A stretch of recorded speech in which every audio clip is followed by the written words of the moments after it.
My name is Alfredo, and you're listening to the GP... What? Let's try that again. My name is Natalie. This is Alex. Hey, I'm Brad. I'm Brianna. This is Vanessa. Hi, I'm Jay. And you're listening to the G1 podcast. Thanks for tuning in. I'm your host GP, and what you're about to hear is a series of responses to a simple question that we, as expats, sometimes struggle with. The question is, what keeps you here in Korea? And it is the first in a series of interviews that I've conducted with a wide range of expats in an effort to better understand our own reasons for being here, as well as the reasons of those around us. To say the least, these interviews have been an emotional experience for me, and first and foremost, I'd like to sincerely thank all my guests for honoring me with their honesty. As you make your way through these interviews, I'd like you to answer the question yourself. Tell me what keeps you here by submitting your story on my Facebook page wall or through private message. Leave a comment on SoundCloud or on YouTube, or even tweet me. The handle is @G1PDCST. My guests, the ones you're about to hear from, will vote for their favorite responses, and the winner will receive a gift through Kakao Gifts worth up to 20,000 won. If there are over 20 responses, I'll send second place a free coffee via Kakao or beer if you care to meet up in person. And if there are over 30, third place will get the same thing. Without further ado, I'd like to introduce you to my first guest. She's an American, and like many of us, her first job in Korea was teaching English. But I think her reasons for coming and staying here are what separates her from others. And just for clarification, she's not of Korean ancestry. I'll let her take it from here. Hi, I'm Vanessa. My situation's a little different. This is the plan. So my freshman year of university, I had a case study, and it was about Korea. So before that, I didn't know much about Korea. It was about the technology of Korea, and it kind of fascinated me. So when I went to do my research, I saw more of the culture and the background of Korea, the story, the history. And this was my freshman year of high school. So for the next 4 years, anytime I could apply learning something about Korea to my studies and business, I would. Even after I graduated, I had a great job, but I made a plan in my head freshman year that I was going to come to Korea. And the second I got here, I got off the airplane, I felt like I was at home. And this also is the first country I've ever been to outside of America. It's something about it, just it feels like I'm at home, and even though I've traveled, been to other countries, I've gone home, my heart is here. It just keeps me here. It's a strong feeling that I've bonded into my life now, and it's not a question about leaving. I don't want to leave. It's just, it feels right to be here. It's hard to explain, really. But I think it's a special case scenario. But I just feel like this is my home. And, you know, after college, you start your life and you learn to grow as a person. And this is my home. This is where I've learned to grow. I'm learning how to be an adult, and it's here. I feel comfortable here. Vanessa seems to have conquered one of the biggest hurdles as an expat, establishing a home. The other hurdle that most of us face, whether or not we see ourselves here long term, is building a career. You're about to hear from an aspiring entertainer about how he's found motivation and taken advantage of his circumstances right here in Korea. My name's Alex. I think Korea gives me something that I don't have back in America, and that's the ability to stand out. For me, the biggest thing is I can be different here, and it's kind of a blank, weird, meaningless statement until you kind of dig deeper a little bit. And, you know, when I'm in the States, it was cool. I could be a doctor. I could have studied a little harder. I could have gone through school, been a doctor, been just like every other doctor here. But I feel like when I'm in Korea, there's some opportunities here that I wouldn't have if I went back home. And, you know, basically for one simple reason. I'm white and I speak Korean. And that's kind of weird. I mean, like, I'm not trying to be like, hey, I'm awesome because I'm white and I speak Korean, but, like, it is a unique opportunity to have here. For example, this is really what it comes down to in my current state. I am trying to get into arts and entertainment. And in America, I'm competing against a bunch of people who are trained actors, trained singers, trained everything. You know, they've been doing it for 15 years since they were 7. And I just can't compete. I mean, yeah, people say, oh, Alex, you're good enough here, you're good enough there. Like, that's not how it works. I mean, it's nice and cute, but as you know, everyone who goes to Hollywood doesn't necessarily get out of becoming a waitress or waiter. That's just the way it is. But in Korea, I can see it. I can see the potential that I have here, and that's just the background of why I'm here. Like, in Korea, I can be better than a person I am back at home.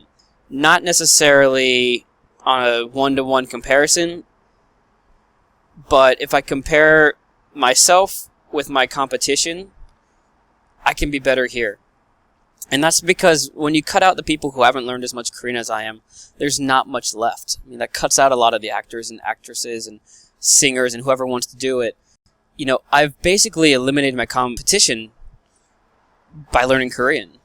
And, you know, when it comes to opportunity, that's what it is. It's the fact that I can get out there and become super successful in Korea in a way that I can't do it back in the States. You know, there's other reasons too. I like Korea. That's why I'm staying. If I didn't like Korea, I'd go. I enjoy my friends here, the people I meet here, everyone's nice. So that allows me to stay here. And like, it doesn't push me away like some people who have bad experiences here. That allows me to stay here. And then knowing that I have something to shoot for that I could possibly get, that's pretty cool too. And so I think one of the things that keeps me here is that opportunity to be different, to be better. I mean, like, I want to make an impact. And for me, home represents what's the English for it? The lack of change. It's continuation. You know, you go home, people have kids and they have great families, and I don't mean to knock their lives, but for me, I go back home and I see the same town, same city. You know, I have more money, but that's not change that I'm looking for right now. Yeah, I'd love more money. That'd be great, but for anyone who's ever been an expat, when you leave your home country, you stay there for a while and you come back, one of the biggest shocks in the world is that things haven't changed when you go back. They don't change. You know, some things change. People have like I said, people have babies, people change jobs, people get older, but it was very cookie cutter Stepford for me. Like, it's a Stepford life. And that scared me. That scares me more than anything, is to go back and be... I don't like knowing my future. That scares me. Knowing that my future is already figured out for me. Like, I'm going to get married by 30, kid by 32, second kid by 34, make money for them to go to college, retire by 57. Like, that kind of progression in life is kind of freaky for me. So, you know, I guess I did sacrifice a little bit of security, but that makes me happier sometimes. So there's that's the two ends of it. The one is I can do something crazier in Korea because of my unique situation. And two, Korea also represents this chance for me to change myself, I guess. Taking your distinguishing characteristics to a place where you can get more out of them is common sense, whether you're moving cities or continents.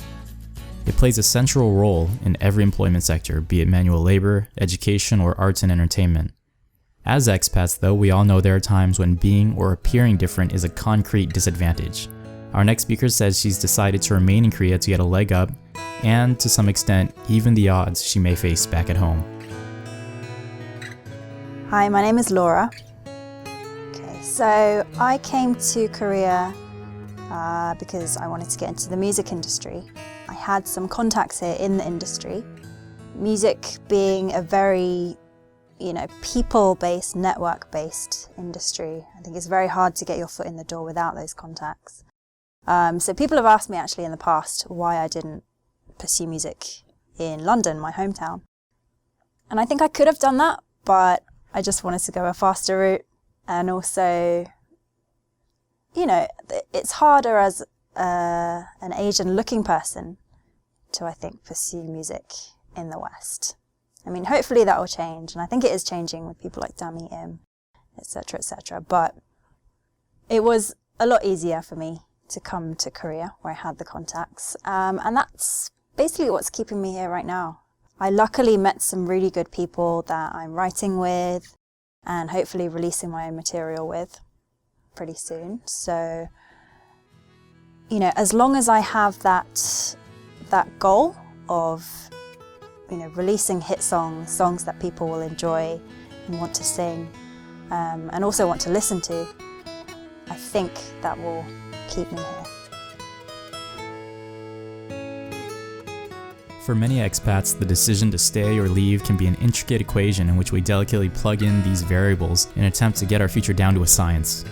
What happens though when all those variables are swept off the table by one all-important sense of purpose? The next interview comes from Alfredo, a man I was once a co-worker with when I lived in Ulsan as a Hagwon teacher.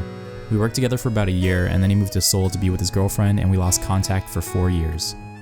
A chance encounter recently brought us back in touch, and we met up for some coffee to fill in the gaps of our timelines. After hearing his story, I felt a newfound shallowness in my own pool of reasons for remaining here. My name is Alfredo. I guess the short of it is that this is where my daughter is. And that obviously she's only 15 months old, and I've been here since November of 2010. So that wasn't my initial reason for coming. My initial reason for coming here was that I applied to 5 jobs in Japan, and they said no. So I decided. I wasn't going to give up, right? But then I felt like no Asian country really wanted a big hairy white guy. But then it turned out Korea did. So I came here with absolutely no hesitancy, and had fun. Met a girl. She got pregnant, and we got pregnant, and now this is where my daughter is, and I wouldn't change anything about it. I get to wake up every morning and there she is. This is how it's going to be, I would hope, for the rest of my life. And it just happens to be here now, and I know this system, and I know where everything is. This is my first home outside of a dorm room or my parents' house. This is the first place where I'm paying the bills, and I make all the money to do that, and for a given value of independent, I'm basically independent, you know? I mean, of course, my parents, they send a little money now and again, or every month, I guess, but it doesn't cover near everything. But yeah, this is the home that I've built, and this is the place that I built it in. And until that breaks down, I wouldn't change it for the world. I miss my family, and it sucks not to have the family base. I grew up with that, you know, mom, dad in one house, aunt and uncle are my neighbors, and grandfather is the next house over. You know, we live on a private drive together. And before you go off calling me like cis male, it's farmland in the middle of nowhere. But I miss that. It's not something I expected to have missing when I had a child.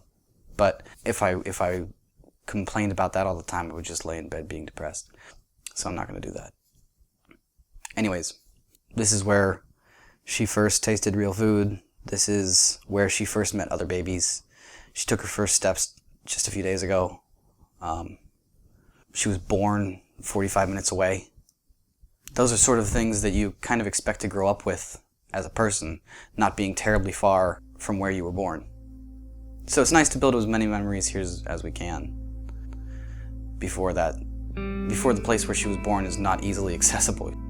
She can't just drive past and say, "Oh, mommy, is that where I was born?" That's not something that's going to happen with this kid. But yeah, that's why I'm still here.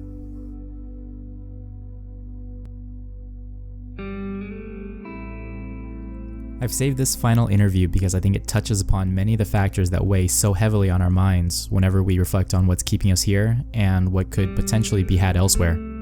For the same reasons my next guest, Brad, discusses, I, like countless others, decided to stay in Korea for a second year, and then a third. Hey, I'm Brad. I think the entire time I've been here, I've sort of lost any kind of drive to do anything more than what I've already been doing because it has been so easy. I just got stuck in a role. I'm not sure if it's like that for people back home. I assume it is even more so because they've never even left the country. They don't even see any other possibilities besides their 9 to 5. That's maybe even harder to break out of. But just the monotony of life, you know, it's so easy. It's scary to quit everything and pack up and leave, which is another reason I'm still here. If you find comfort in something, why change that? You're comfortable. The fact that you're comfortable means you're enjoying it. But it's also, there's an underlying stream of consciousness that's always like, well, yeah, you're comfortable, but don't you want to try something else? Like, isn't there something new that you can do? Can you be comfortable doing anything else? And that's like a question I think that just sits in the back of my mind. Yeah, I'm comfortable now, but could I be more comfortable doing something else? Could I enjoy something else even more? I'm sure that's the case. There's a lot of things that hold people into what they're doing. Like I said, the familiarity of your job, relationships, friends, the ease of life, money, everything like that. For me, those are all the things that have kept me here. And I would like to leave. Coming to Korea, was a break from all of that initially. And I think it pushed me really hard the first year or two. And then I just got so complacent, as I mentioned. Being able to stretch yourself is so important. I really feel I need that again. It's just, it's scary. It's scary pushing yourself. It's scary going into the unknown. It's scary thinking, am I going to get a job? What is someone else going to see in me that makes them feel like, hey, you can do something completely different that you have no experience in? And you just have to bank on, you're going to meet somebody, try and network, try and meet more people, try and see new things, and try and find that next path. It's like going through a forest, a jungle, where there's vines everywhere, brush. You can't see your way. You're just hacking away with a machete, hoping that you're going to find an actual path somewhere. Maybe you don't. Maybe you end up in some quicksand, which seems to happen to my friends back home. I'm still messaging them. They're talking about how depressed they are and everything. That's part of the fear. But you don't want to just sit down in the middle of the forest. Maybe some jaguar is going to come rip your head off or something. You don't want to sit down, chill, relax. You want to keep going until you find the path. And that's what I've been trying to do. I'd like to thank Vanessa, Alex, Lara, Alfredo, and Brad for their insights, all the other individuals that have been generous enough to grant me an interview for this project. I hope to get your responses out on a later episode, as well as you for listening in. Make sure to leave your story. Tell me what keeps you here via Facebook, YouTube, SoundCloud, or Twitter. The links are all in the description. My guests will vote on their favorite responses, and like I said at the top of the episode, the winner will receive a prize. It's that easy. If you enjoyed this podcast, share it with a friend, subscribe to the podcast, and like my Facebook page to be automatically alerted when the follow-up episode, in which I tackle the question, what makes you contemplate leaving Korea, becomes available. Thanks again for tuning in, and until next time, this has been your host, GP, for the G1 Podcast.